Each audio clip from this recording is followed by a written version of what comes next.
Hello everyone, and welcome to the 9th episode of The Good, The Bad, and The Fugly, a weekly video series in which we quickly sum up our game reviews from the past week at GamingUnion.net. My name is Brian, and I'm here with Nikki. On The Good, The Bad, and The Fugly, or GBF, we give short descriptions and our basic verdict of each game we've reviewed in the last 7 days.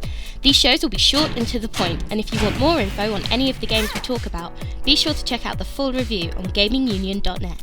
This episode will be summing up our game reviews from April 16th to the 22nd, 2011.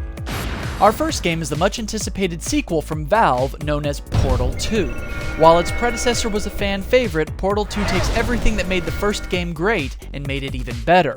You play as Shell, a female lab subject who was responsible for bringing down the Aperture Research Facility and its AI supervisor, GLaDOS, in the first game. You are tasked with trying to make it out of the facility alive and avoid all the traps set out by the vengeful female computer.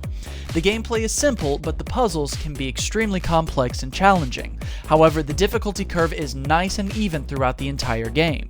The graphical presentation is worlds above its predecessor and the audio is top-notch. But what makes Portal 2 great is the dialogue and voice acting. The original game was known for its great writing and performance, and Portal 2 takes that and makes it even better. The new co-op mode can be played locally with a friend or online and will keep both players guessing through the brain-teasing puzzles. It takes a lot for us to deem a game worthy of a near-perfect score, but Portal 2 has risen to the challenge and has been given a 9 out of 10. You will most certainly be entertained throughout the entire experience. Valve, we salute you. Even though many of the new 3DS titles have been simple ports of their predecessors, the new game from Ubisoft, Ghost Recon Shadow Wars, deviates from that depressing path. What started as a shooter has evolved into a turn-based strategy game. The plot is rather predictable and has been seen many times. It's about a Russian ultra-nationalist group who is hell-bent on world domination.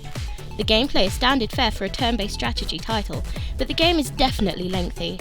Graphically, this installment of Ghost Recon is rather subpar, but some of the levels are fairly detailed and there aren't any frame rate issues.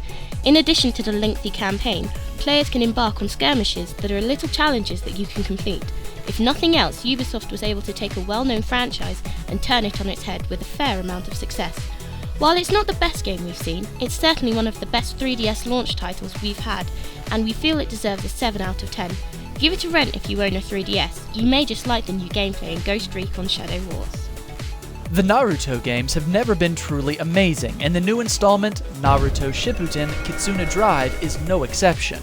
The story goes in a completely different direction from the past story arc. Naruto and the Hidden Leaf are trying to figure out what's going on after the Hidden Village of Dreams is destroyed. While Namco Bandai created a new gameplay type in this installment, the execution of it fell flat and is extremely repetitive. The missions feel bland and dull, the combat is repetitively boring, and the multiplayer is practically non-existent. While the graphical presentation isn't terrible, it's not amazing by any means. Fans of the series, hear us. This installment of Naruto has received a 4 out of 10. Even if you like the franchise, we feel that you will enjoy the other titles much more than this one, so feel free to pass on it.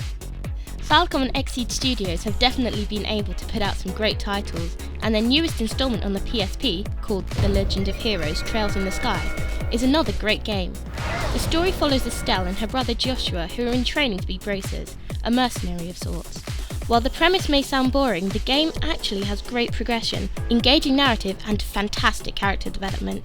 The gameplay is a standard turn-based system that works on a large grid. It works fine, but it doesn't excel in the same way the story does, and the minimap was a complete failure as it doesn't show you your location.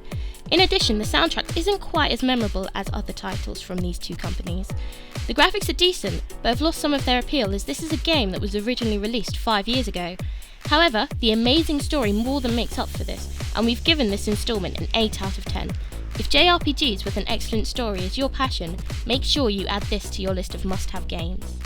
And that wraps up this episode of The Good, The Bad, and The Fugly. We have an exciting list of reviews for next week, so make sure to check back in. If you want more info on any of the games we talk about, be sure to check out the full reviews on GamingUnion.net. Be sure to subscribe to our different podcast feeds to keep up to date on all our shows.